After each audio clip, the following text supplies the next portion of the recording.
Praise lord. దేవుని నామానికి మహిమ కలుగును గాక. చిన్న ప్రార్థన. పరిశుద్ధుడైన తండ్రి, నీకు వందనాలు ప్రభువా. నీకే మహిమ ఘనత స్తుతులు చెల్లిస్తున్నాం ప్రభువా. అయ్యా, నీ వాక్యాన్ని తెలియజేయడానికి, నీ కొన్ని మాటలు వినడానికి ప్రభువా నేను అర్హుడిని కాదు. అయినను నీ కృపచేత ప్రభువా కొన్ని విషయాలు నేను తెలియజేయడానికి మీరు ఇచ్చిన ఈ అవకాశాన్ని బట్టి నీకు వందనాలు ప్రభువా. అయ్యా, పరిశుద్ధుడు అనడానికి కూడా మేము అర్హులం కాదు ప్రభువా. మా పెదవులు, మా చూపులు, మా ఆలోచనలు ప్రతిదీ పాపములో ఉన్నాయి ప్రభువా. కానీ మమ్మల్ని ఎందుకో కనికరించి కృప చూపించి నిన్ను ఆరాధించడానికి, నీ మాటలు వినడానికి ప్రభువా, అయ్యా నీ మాటలు తెలియజేయడానికి నీవు ఇచ్చిన ఈ కృపను బట్టి నీకు వందనాలు ప్రభువా. నీకే మహిమ ఘనత స్తుతులు చెల్లిస్తూ నజరేయుడైన యేసు నామంలో ఈ ప్రార్థన సమర్పించాడు వేడుకుంటున్నాం తండ్రి, ఆమేన్. దేవుని నామానికి మహిమ కలుగును గాక. ఈ అవకాశం ఇచ్చిన దేవాది దేవునికి నా వందనాలు. అలాగే దైవజనులు నోవా గారికి నా వందనాలు తెలియజేస్తున్నాను. దేవుని నామానికి మహిమ కలుగును గాక. వాక్యంలోకి వెళ్దాం.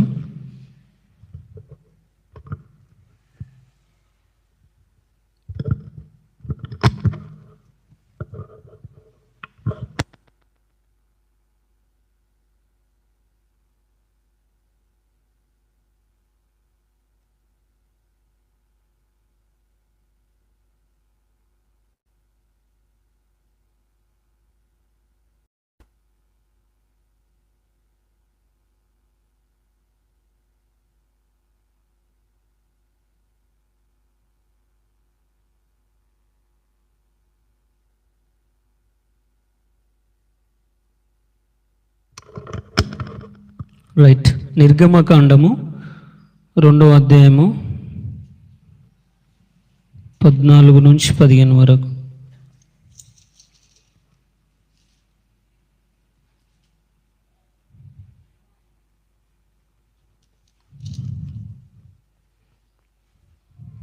బైబిల్లో ఉన్న కొంతమంది వ్యక్తుల గురించి మనం చూసుకున్నట్లయితే నిర్గమకాండం 2వ అధ్యాయం 14 నుంచి 15 వరకు నేనే చదువుతున్నా. 14లో మధ్యలో నుంచి చదువుతున్నాను. 14వ వచనము. నువ్వు ఆ ఐగుప్తుని చంపినట్లు నన్నును చంపవలనని అనుకొనుచున్నావా నేను.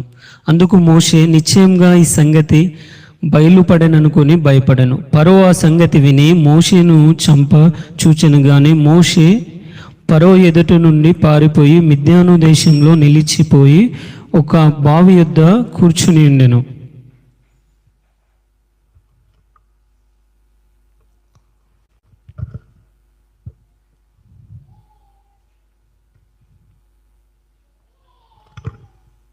అంటే మోషే జీవితాన్ని మనం చూసుకున్నట్లయితే మోషేను దేవుడు తల్లి గర్భంలో రూపింపక ముందే దేవుడు మోషేను ఎన్నుకొని ఉన్నాడు.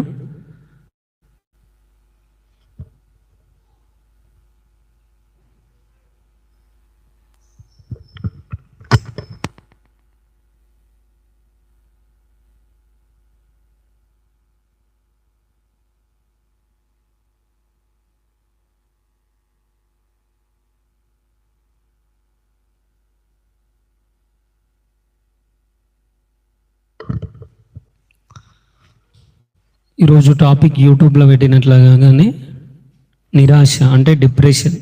మన జీవితంలో, మన కుటుంబంలో కానీ నిరాశ చెందిన ఉన్నట్లు మన కుటుంబంలో, మన జీవితంలో కూడా నిరాశలో, నిస్పృహలో, డిప్రెషన్లో ఉంటాము. దాని విషయాలు మోషేను, అలాగే కొంతమంది భక్తులు, బైబిల్లో ఉన్న భక్తులు కూడా నిరాశ చెందినట్లు, వాళ్ళ జీవితాల్లో కృంగిపోయిన స్థితిలో ఉన్నట్లు చూసుకున్నట్లు కొన్ని విషయాలు మనం గమనిద్దాం. మోషేను దేవుడు తల్లి గర్భంలో రూపింపక ముందే ఎన్నుకొని ఉన్నాడు. తనను ఇశ్రాయేల్ ప్రజలను ఐగుప్తు దేశంలో నుంచి విడిపించాలని దేవుడు ఎన్నుకున్నాడు. కానీ మోషే జీవితాన్ని చూసుకున్నట్లయితే మోషే ఎక్కడున్నాడు? తల్లి గర్భంలో ఆ దేశంలో ఉన్నప్పుడు ఆయనను దేవుడు ఎన్నుకున్నాడు సేవ కోసమని. అయితే మోషే దేవుని సేవ చేయాలనుకున్నాడు, కానీ ఒక మిస్టేక్ చేసి ఒక వ్యక్తిని చంపి ఆ దేశంలో నాకు భయం అని, ఇప్పుడు నిర్గమకాండం 2:14-13 మనం చదివినట్లయితే, ఇందాక నేను చదివిన్నాను కదా, అలాగే మోషే ఆ వ్యక్తిని చంపేసి అక్కడి నుంచి పారిపోతాడు ఆ పట్టణం నుంచి. ఎందుకు? తన జీవితంలో దేవుని సేవ చేయాల్సిన వ్యక్తి భయపడి ఈ వ్యక్తిని తను చేసిన మిస్టేక్ను బట్టి ఆ ప్రాంతం నుంచి వెళ్ళిపోతాడు. వెళ్ళిపోయి తనను దేవుడు ఒక గొప్ప వ్యక్తిగా చేయాలి, ఒక ఇశ్రాయేల్ ప్రజల్ని ఐగుప్తు దేశం నుంచి విడిపించాలని దేవుడు అనుకున్నాడు. కానీ మోషే మాత్రము ఆ పని చేయకుండా అక్కడి నుంచి వెళ్ళిపోతాడు. గొర్రెలు కాచుకుంటూ ఆ ప్రాంతం నుంచి వదిలే ఈ నిర్గమకాండం 2:3 అధ్యాయము 3వ అధ్యాయము 4వ వచనం చదువుకున్నట్లయితే నేను చెప్పే విషయాలన్నీ ఉంటాయి. అయితే మోషే ఆ పట్టణాన్ని వదిలేసి వేరే గ్రామానికి వెళ్తాడు, మిద్యానికి వెళ్ళి అక్కడ గొర్రెలు కాచుకుంటాడు. గొర్రెలు కాచుకొని తన జీవితాన్ని కొనసాగిస్తాడు. అంటే మొదట్లో తన జీవితం ఎలా ఉండే, దేవుని చిత్తం చేయాలి, ఇశ్రాయేల్ ప్రజలు నడిపించాలి, వాళ్ళని తీసుకురావాలి. కానీ ఎప్పుడైతే మోషే మిస్టేక్ చేసి వెళ్ళిపోయిండో తను కృంగిపోయిండు. భయపడి అక్కడి నుంచి పారిపోయి ఒక దేశంలో సహజమైన జీవితాన్ని వివాహం చేసుకొని తన కుటుంబ జీవితాన్ని నడిపించుకుంటున్నాడు. తను గొర్రెలు కాచుకుంటున్న వ్యక్తికి ఏం ఆశలు ఉంటాయి, ఏ కోరికలు కానీ, అలా చేయాలి ఇలా చేయాలి. మనం చదువుకున్నప్పుడు కానీ, మన చదువులో కానీ నేను కలెక్టర్ కావాలి, ఐఏఎస్, లేకుంటే మనకంటూ ఒక గోల్స్ ఉంటాయి, నేను ఇట్లా చేయాలి అట్లా చేయాలి. మోషేకి కూడా తను చిన్న ఉన్నప్పుడు తను తల్లి తనను పెంచినప్పుడు తనకు కూడా ఆలోచనలు ఉండే, నేను గొప్ప దేవుని సేవ చేయాలి, మంచి వ్యక్తిగా నేను ఉండాలని మోషేకు ఆలోచనలు ఉండే. కానీ మోషే చేసిన మిస్టేక్ వల్ల తను ఆ ప్రాంతం నుంచి వెళ్ళిపోయాడు. ఒక సామాన్యునిగా తన కుటుంబాన్ని నడిపించుకుంటూ గొర్రెలు కాచుకుంటూ అరణ్యంలో ఉన్నాడు. అలాగే కొంతమంది భక్తులను మనం చూసుకున్నట్లయితే ఈ వ్యక్తి ఎందుకు యోసేపును కూడా దేవుడు ఎన్నుకున్నాడు. తల్లి గర్భంలో యోసేపుకు కలవడుతుంది, నిన్ను గొప్ప వ్యక్తిగా నీ అన్నలు వాళ్ళందరూ నీ ముందు మోకరిస్తారు, సాష్టాంగ పడతారు నీకని దేవుడు కలధార చెప్పిండు. కానీ యేసేపుగా వేరే ప్రాంతానికి పోయింది. కానీ దేవుడు ఇచ్చిన వాగ్దానం ఏముంది? తను గొప్ప వ్యక్తిగా ఉండాలని. కానీ యోసేపు జీవితం చూసుకున్నట్లయితే ఒక పనిగా, ఒక పని మనిషిగా, తను దేవుడిచ్చిన వాగ్దానం ఎక్కడ, తనున్న స్థితి ఎక్కడ? పనిగా ఉంటూ కూడా నమ్మకంగా ఉన్నాడు. కానీ పనిగా తనను అరెస్ట్ చేసి జైల్లో ఉంటాడు. జైల్లో ఇద్దరు వ్యక్తులు వస్తారు కదా. ఆ స్టోరీ యోసేపు గురించి మన అందరికీ తెలుసు, కానీ నేను రెఫరెన్సులు చూపించకుండా ముందుకు వెళ్ళిపోతున్నా. అయితే యోసేపు జైల్లో ఉన్నప్పుడు ఇద్దరు వ్యక్తులు ఆయన దగ్గర అదే స్థలంలో ఆ జైల్లో ఇంకా ఇద్దరు వ్యక్తులు కూడా ఆ జైల్లో ఉంటారు. అలాగే వాళ్ళు కూడా ఆలోచిస్తారు వాళ్ళ జీవితం ఎలా ఉందని. వాళ్ళకు నిద్ర రాదు, ఆ ఇద్దరు వ్యక్తులకు నిద్ర రాకుండా ఏంటి మా జీవితాలు ఇట్లా అయినాయి. వాళ్ళు రాజు దగ్గర, ఒకళ్ళు పానదాయకుడు రాజు దగ్గర ఉండే ఆ జాబ్ను వదిలేసుకొని, అంటే వాళ్ళు చేసిన మిస్టేక్ బట్టి ఆ జాబ్ పోతుంది, వాళ్ళు జైల్లో పడతారు. అలాగే యోసేపు కూడా అక్కడ ఉన్నాడు. వాళ్ళకి ఎట్లయితే ఆ రాత్రిలో నిద్ర రాకుండా ఉన్నారో యోసేపు జీవితంలో కూడా నిద్ర రాకుండా ఆ గదిలో ఆ జైల్లో ఉన్నాడు. వాళ్ళిద్దరికి నిద్ర రాకుండా వాళ్ళిద్దరికి కూడా యోసేపు ఏం తెలియజేసిండు, మీకు మళ్ళీ మీరు పొందుకోవాల్సిన స్థానం మళ్ళీ తిరిగి మీరు పొందుకుంటారు.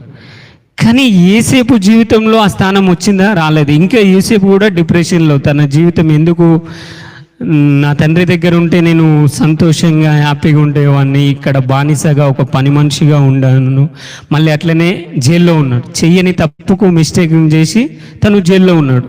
అక్కడ ఉన్న ఇద్దరు వ్యక్తులకు తను ప్రోత్సహించిండు, కానీ తన జీవితంలో వాళ్ళిద్దరు కూడా ఆ రాత్రిలో నిద్రపోలేరు. వాళ్ళిద్దరు ఎట్లా నిద్రపోలేరు? యోసేపు కూడా తన ఆలోచనలను బట్టి ఆయన కూడా యోసేపు కూడా నిద్రపోలేడు. ఎందుకు నిద్రపోలేడంటే తన తండ్రి గుర్తొస్తుండు, తన కుటుంబ పరిస్థితి ఎట్లా ఉంది, నేను ఎలా ఉండే వ్యక్తిని ఎట్లా అయిపోయినని తను కూడా యేసేపు డిప్రెషన్లో ఉన్నాడు. ఎక్కడ ఉండాల్సిన యేసేపు ఎక్కడున్నాడు, ఒక జైల్లో ఉండాల్సి వచ్చింది. అలాగే యోహాను సువార్త 5వ అధ్యాయం 2వ వచనం నుంచి 9 వరకు చదివితే బెతెస్దా కోనేరు ఉంటుంది. బెతెస్దా కోనేరు దగ్గర ఒక వ్యక్తి పడి ఉంటాడు. 38 సంవత్సరాలుగా అక్కడనే పడి ఉన్నాడు.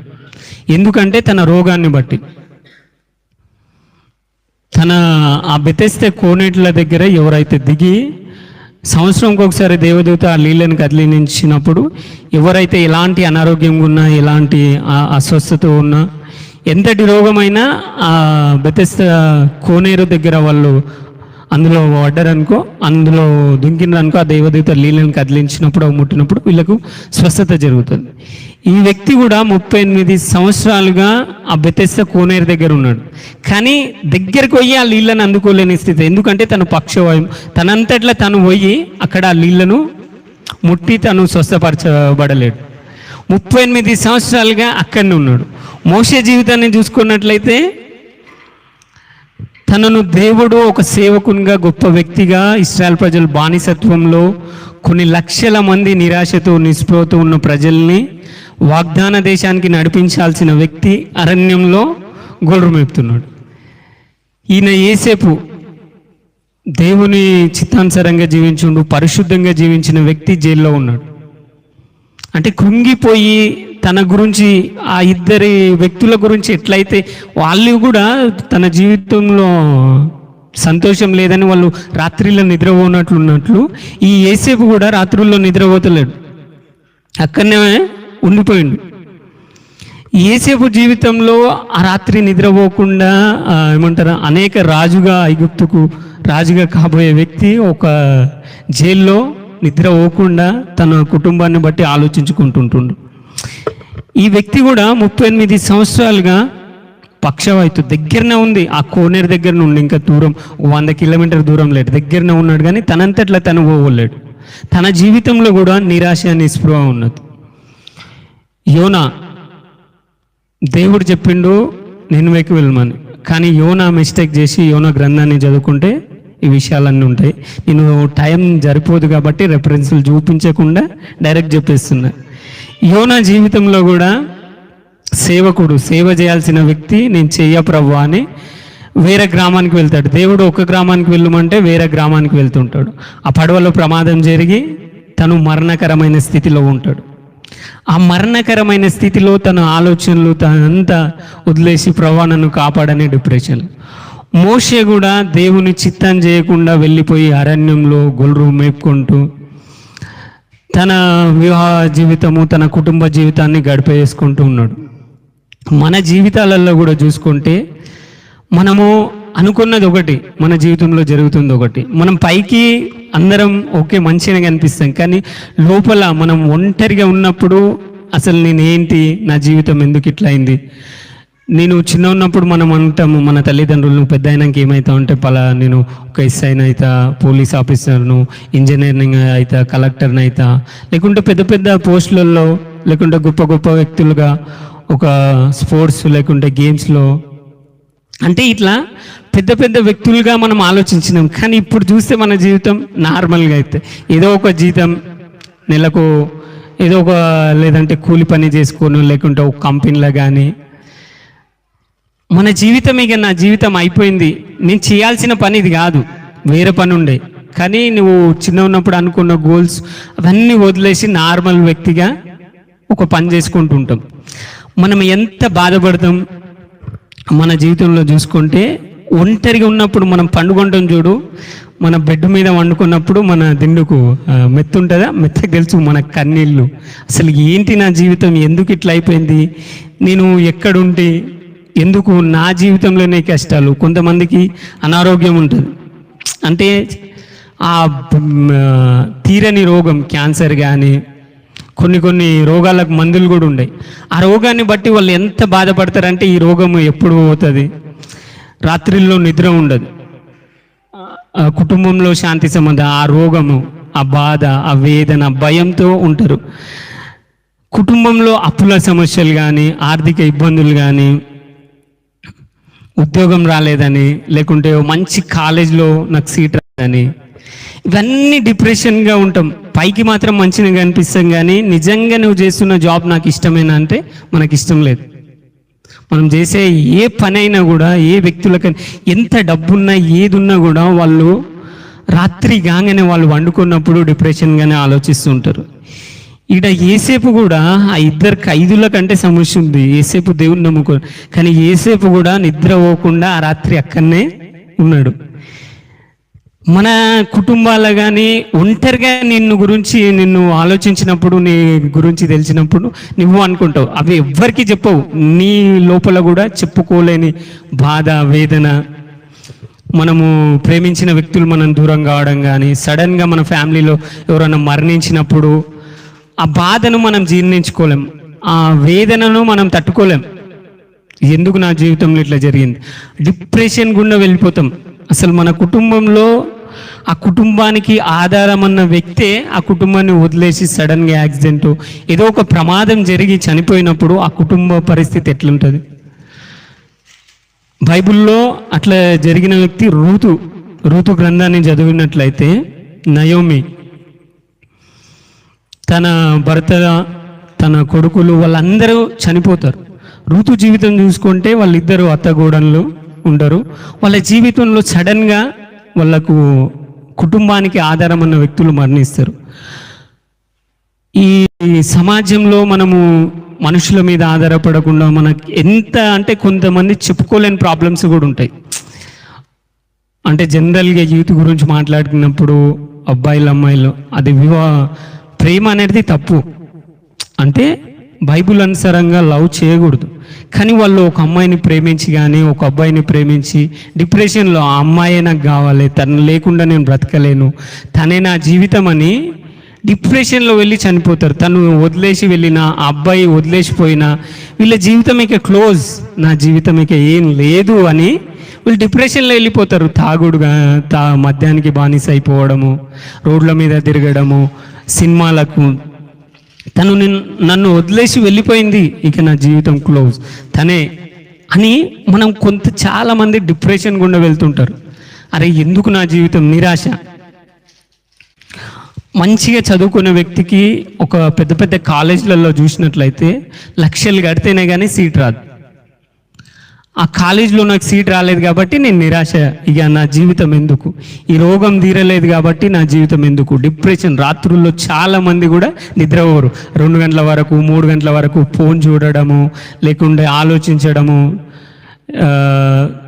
ఆ బాధను, దాన్నే జరిగిన కథని స్టోరీగా విని మళ్ళీ మళ్ళీ బాధపడడము, అమ్మాయితో తిరిగిన పార్క్, ఇవన్నీ అది తప్పు అయినా కూడా దాన్ని మళ్ళీ మళ్ళీ ఆలోచించి నువ్వు రాత్రిలో 2 గంటల వరకు 3 గంటల వరకు 4 గంటల వరకు అసలు నైట్లో నిద్రైన వారు చాలామంది యూత్. ఎందుకంటే వాళ్ళు డిప్రెషన్, నా జీవితం ఇట్లా అయిపోయిందని కృంగిపోయి ఉన్నారు. మోషేను దేవుడు ఎన్నుకున్నాడు. ఇశ్రాయేల్ ప్రజలు బానిసత్వంలో కొన్ని లక్షల మంది, 400 సంవత్సరాలు కొన్ని లక్షల మంది నిరాశతో, అక్కడున్న ఫరో అన్య రాజు వారిని హింసిస్తున్నాడు. అంటే వీళ్ళు వేరే దేశం నుంచి వచ్చిండ్రు, మా దేశంలో బతకనికి వచ్చిండ్రు అని వాళ్ళను ఇష్టానుసారంగా ఏమంటారు, ఆ దేశంలో ఉన్న రూల్స్ అండ్ రెగ్యులేషన్స్ వీళ్ళకి వేరేగా ఉన్నాయి. అంటే నియమాలు నిబంధనలు ఉంటాయి కదా, మన దేశంలో కూడా కొన్ని ఉంటాయి రూల్స్, గవర్నమెంట్ రూల్స్ ఇట్లా ఉండాలని. ఐగుప్తు దేశంలో కూడా ఇశ్రాయేల్ ప్రజలకు రూల్స్ వేరేగా ఉన్నాయి. అన్ని లక్షల మంది వాళ్ళకు వెట్టి చాకరీలు, అంటే వాళ్ళ మీద పని భారము, వాళ్ళకి అన్ని విషయంలో కూడా వాళ్ళకి ఇబ్బందులు. అన్ని లక్షల మందిని విడిపించాల్సిన వ్యక్తి కూడా ఎక్కడున్నాడు, అరణ్యంలో గొర్రెలు మేపుతున్నాడు. తన జీవితాన్ని ఇంతమంది బానిసత్వంలో ఉన్నాడు.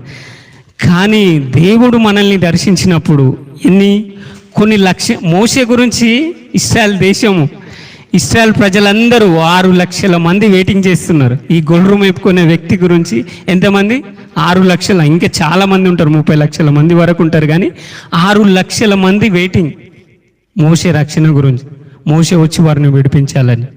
అలాగే ధర్మశాస్త్రం, మోషేనే ధర్మశాస్త్రం రాసిండు.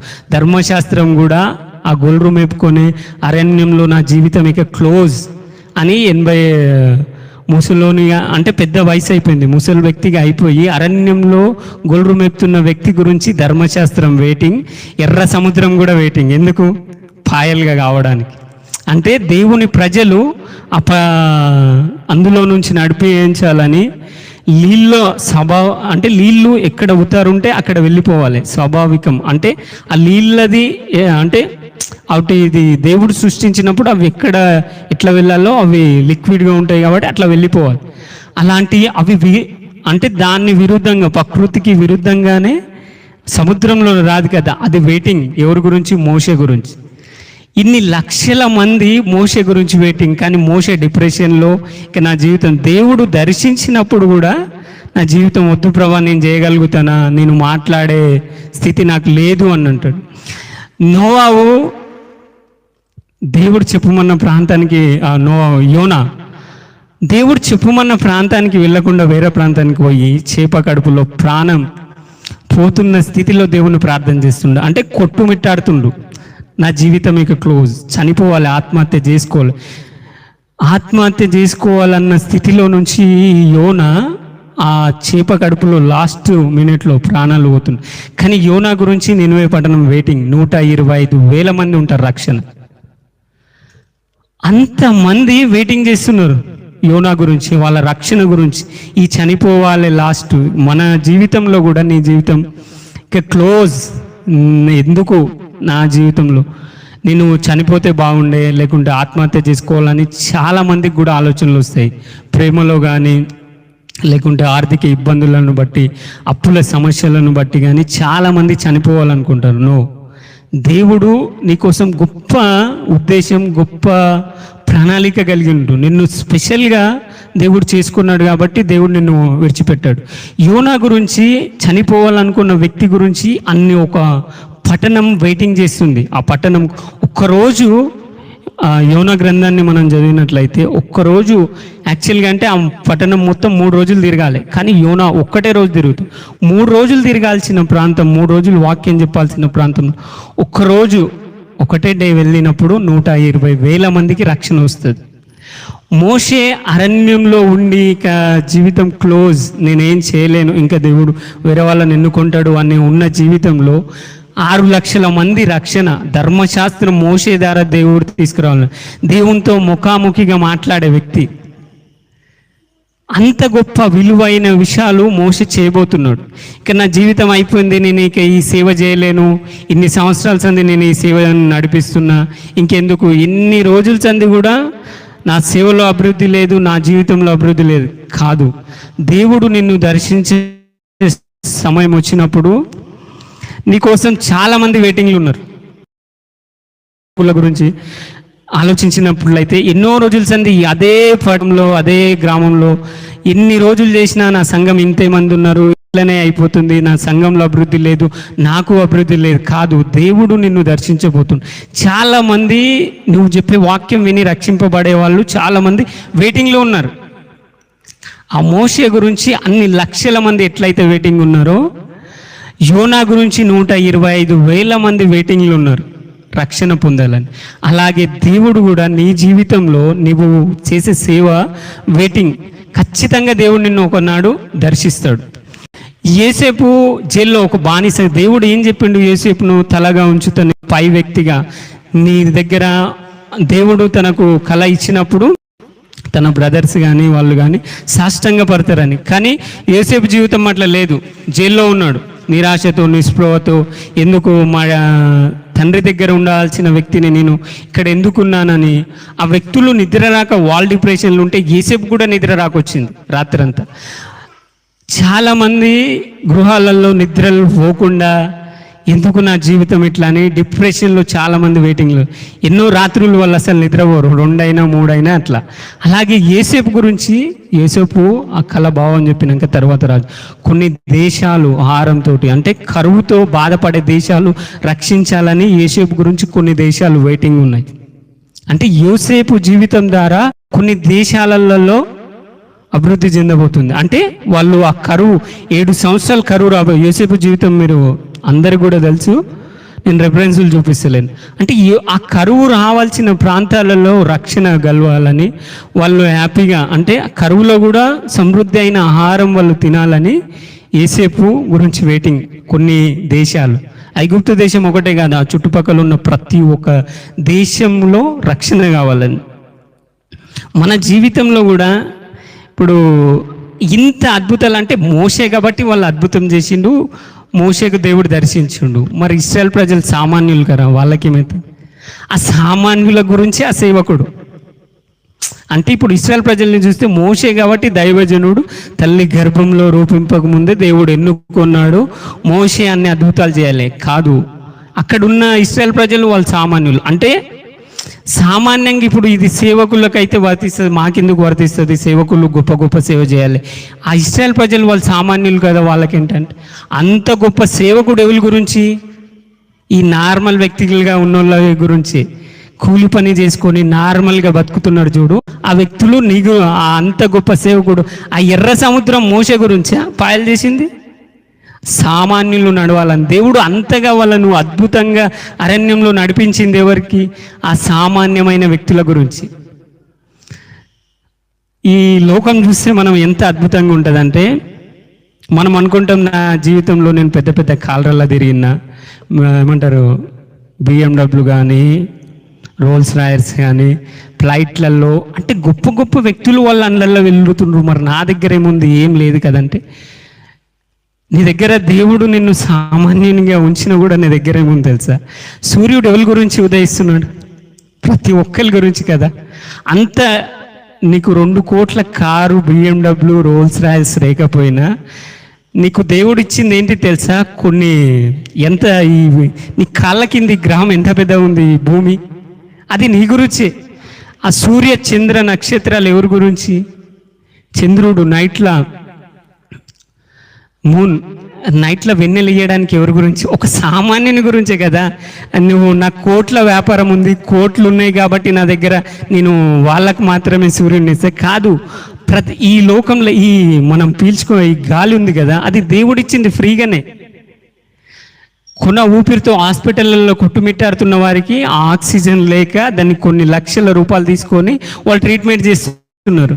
కానీ సామాన్యునికి దేవుడిచ్చింది అది ఉచితంగానే. ఇవన్నీ మనుషులు సృష్టించింది, అవి కొద్ది వరకు ఉంటుంది వాళ్ళు పెట్టింది. కానీ దేవుడు ఒక సూర్యచంద్ర ఆదికాండం 1వ అధ్యాయంలో చూసినట్లయితే భూమి, ఆకాశం, ఇవన్నీ ఇన్ని రకాలమైన చెట్లు, ఆ పండ్లు, అవన్నీ ఎవరి గురించి? సామాన్యుడైన నీ గురించి. మోషే సేవకుడు కాబట్టి అద్భుతం చేసిండు, ముఖాముఖిగా మాట్లాడిన కాదు, ఒక సామాన్యమైన ఆ వ్యక్తుల గురించే మోషేను దేవుడు ఎన్నుకున్నాడు. మోషేని సపరేట్గా ఎన్నుకొని సపరేట్గా ఉండాలి. మోషేని ఒక్కనికి కాదు, అక్కడున్న ఇశ్రాయేల్ ప్రజలందరికీ కూడా. అంటే నేను సేవకుని అయితేనే ఇట్లా ఉంటుంది, లేకుంటే నేను గొప్ప గొప్ప వ్యక్తిని కాదు కదా, కోట్ల ఆస్తి లేదు కాదు, నువ్వు సామాన్యమైనా పర్లేదు, కానీ దేవుడు నీ గురించి అది అన్ని. ఆ ఇశ్రాయేల్ ప్రజలు అన్ని అద్భుతాలు చేసింది. ఏసేపు నువ్వు రాజకీయ ఎన్నుకున్నది ఎందు గురించి? ఆ దేశంలో ఉన్న ప్రజలందరి గురించి, అక్కడున్న ప్రాంతంలో ఉన్న ఆ ప్రజలందరినీ గురించి. యోసేపుకు దేవుడు అద్భుతంగా దర్శించి ఆ ప్రాంతంలో ఇట్లా జరగబోతుందని ముందుగానే తెలియజేసి ఆ ప్రాంతంలో ఉన్న ప్రజలందరి గురించి యోసేపును దేవుడు ఎన్నుకున్నాడు.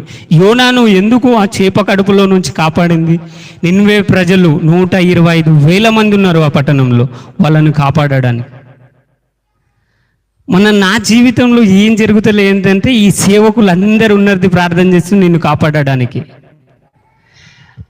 వాళ్ళందరి సేవకులు మరి ఇంకా సామాన్యమైన వ్యక్తులు అసలు ఏం లేదు అంటే, ఈయన బెతెస్దా కోనేరు దగ్గర ఉన్నాడు చూడు, 38 సంవత్సరాలుగా పక్షవాయువుతో కొద్దిగా దూరంలోనే ఉన్నాడు.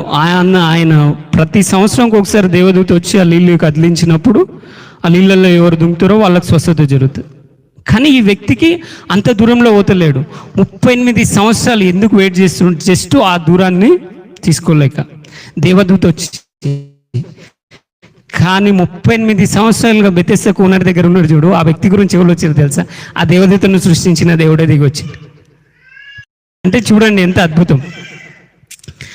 ఆ బెతెస్దా కోనేట్లో ఇన్ని సంవత్సరాల సంది వెయిట్ చేసినా, ఆ బెతెస్దా కోనేట్లో దుంకినా కూడా నార్మలే.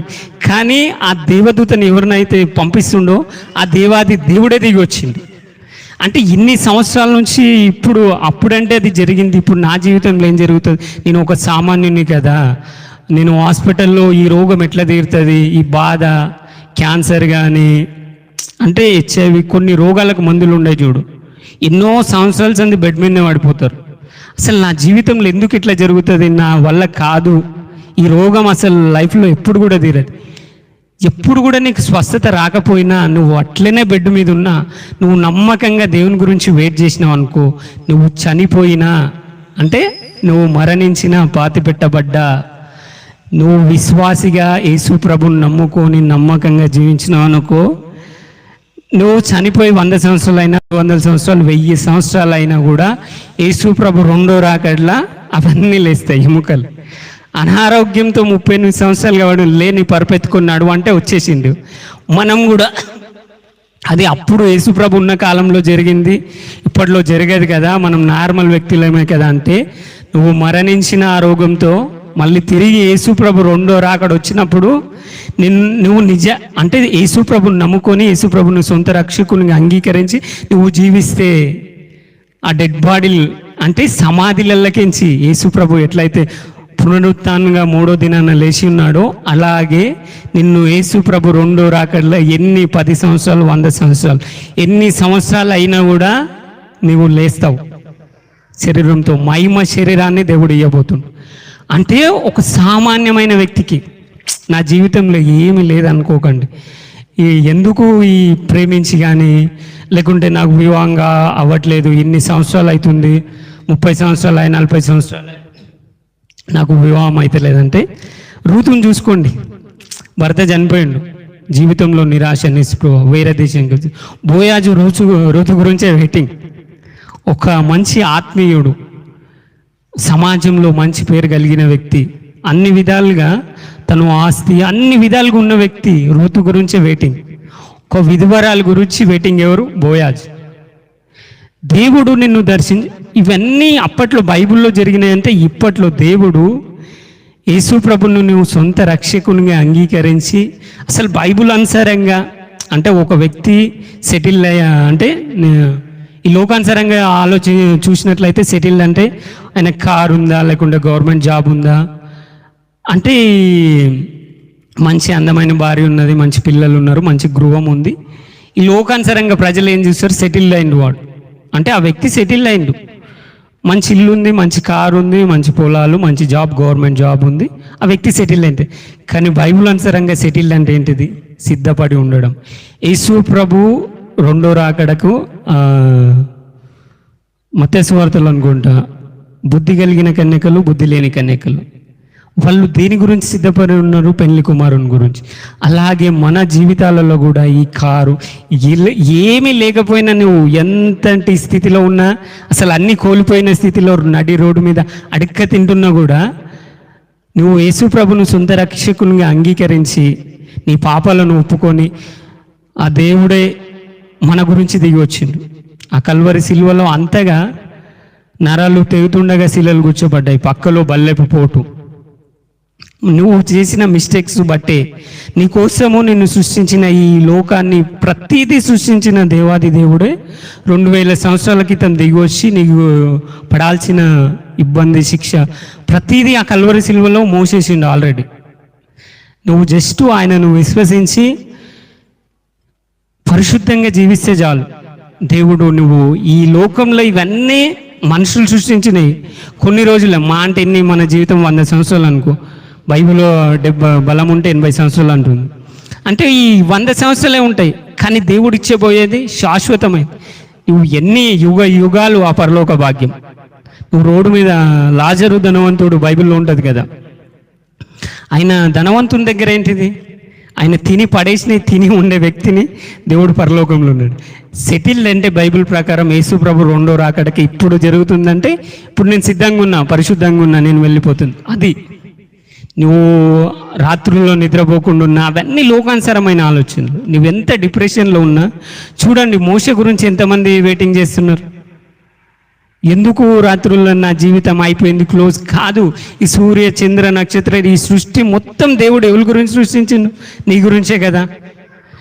అలాంటి డిప్రెషన్లు ఇవన్నీ వదిలేసేయండి. నేను నాలో ఏ టాలెంట్ లేదు కదా, ఏం చేయలేను కదా అని అంటే, ఆయన బల్బు కనుక్కున్న వ్యక్తి థామస్ అల్వా ఎడిసన్. ఆ వ్యక్తి తను చిన్న ఉన్నప్పుడు చదువుకోవడానికి స్కూల్కి వెళ్ళినప్పుడు థామస్ అల్వా ఎడిసన్ తన జీవితంలో ఏముంది, ఆయనకి ఏం కూడా రాదు కాబట్టి ఆ స్కూల్ యజమానులు తనను పంపించేసి కానీ తను ఒక ఇన్వెన్షన్, ఒకటి కొత్తది బల్బు కనుక్కోబోతుండు. ఆ స్కూల్ వ్యక్తులకు అంటే అక్కడున్న ఆ స్కూల్ యజమాన్యం ఉన్నది చూడు, ఆ థామస్ అల్వా ఎడిసన్ రేంజ్ కాదు అది. నువ్వు డిప్రెషన్లో ఉంటే నిన్ను ఎవరో ఒక వ్యక్తిని వదిలేసినావని ఆమె నీతో ఉండే విలువ, ఆమె రేంజ్ నీది కాదు. అంటే ఆమె నీతో ఉండి గడిపే తను నీతో ఉండి గడిపే స్థితి ఆయనకు లేదు. ఆ స్కూల్ యజమానికి థామస్ అల్వా ఎడిసన్ చదివే అర్హత వాళ్ళకి లేదు. థామస్ అల్వా ఎడిసన్ కాదు, ఆ స్కూల్ యజమానికి. మన జీవితంలో ఆ కాలేజీలో రాలేదంటే కాదు, బల్బు కనుక్కున్నాడు. సరే, ఆయన అంటే సైంటిస్ట్ ఏంటి బల్బు కనుక్కున్నాడు, మనం ఏం కనుక్కున్నామంటే ఆ బల్బు నీ గురించే అనుకున్నాడు. నీ జీవితం ఇంకెంత అద్భుతం చూడు. ఆయన అంత గొప్ప సైంటిస్టులు వాళ్ళందరూ దేని గురించి? ఈ గవర్నమెంట్ కూడా రన్ అవుతుంది ఎవరి గురించి? ఒక సామాన్యుని గురించి. డిప్రెషన్లో, నిరాశతో, నిస్పృహ, ఇక నా జీవితం క్లోజ్ కాదు, యేసుప్రభుని నమ్ముకొని ఆయనను విశ్వసించి నమ్మకంగా జీవిస్తే చాలు. ఈ కొన్ని మాటలు దేవుడు దీవించును గాక. చిన్న ప్రార్థన. పరిశుద్ధుడు అయిన తండ్రి, నీకు వందనాలు ప్రభువా. సర్వశక్తిమంతుడా, సర్వోన్నతుడా, నీకు వందనాలు ప్రభువా. అయ్యా, మోషే జీవితాన్ని చూసుకున్నట్లయితే ప్రభువా, తను అరణ్యంలో గొర్రెలు మేపుకుంటూ ఉన్న వ్యక్తిని ప్రభువా కొన్ని లక్షల మందిని విడిపించడానికి నువ్వు నడిపించావు ప్రభువా. అలాగే యోనా కూడా మరణకరమైన స్థితిలో నుంచి, ఆ చీప కడుపులో మరణకరం, కానీ కొన్ని వేల మంది యోనా గురించి వెయిటింగ్ చేస్తున్నారు. అయ్యా, ఈ లైవ్ చూస్తున్న వాళ్ళలో కానీ, ఇక్కడ ఉన్న వాళ్ళలో కానీ, వారి జీవితంలో ఉన్న డిప్రెషన్ కానీ, నిరాశ, ఎందుకు నా జీవితం ఇట్లుంది, ఎందుకు నాకే ఇట్లా జరుగుతుంది, ఈ రోగము, ఈ బాధ, ఈ వేదన ఎందుకు అని డిప్రెషన్లో ఉన్నవారు కానీ, నిరాశతో, దిగులుతో ఉన్నవారిని విడిపించండి ప్రభువా. యోనాను, మోషేను, యేసేపును, రూతును, అయా ఏలియాను వారిని బలపరిచినట్లు వీరిని కూడా బలపరచండి. వీరి జీవితంలో కూడా అద్భుతం చేయండి ప్రభువా. అయ్యా, నువ్వు మా కోసమే అంతగా కల్వరి సిలువలో మరణించావు ప్రభువా. 3వ దినాన తిరిగి లేచి తండ్రి కుడిపార్శ్వం నుండి మా కోసం విజ్ఞాపన చేస్తున్నావు ప్రభువా. ఇక్కడున్న వ్యక్తులు ప్రభువా, సంఘాలలో అయ్యా వేదనతో, బాధతో ఉన్న బిడ్డల్ని విడిపించండి, వారిని నీ మార్గంలో నడిపించండి ప్రభువా. ప్రతి ఒక్కరిని ప్రభువా నీ కృపలో మీరు జ్ఞాపకం చేసుకోండి. ఈ ఆరాధన అంతటిని ప్రభువా నీకు మహిమకరంగా మీరు జరిగించుకున్నందుకు నీకు వందనాలు చెల్లిస్తూ నజరేయుడైన యేసు నామంలో ఈ ప్రార్థన సమర్పించి అడిగి వేడుకుంటున్నాం తండ్రి. ఆమేన్.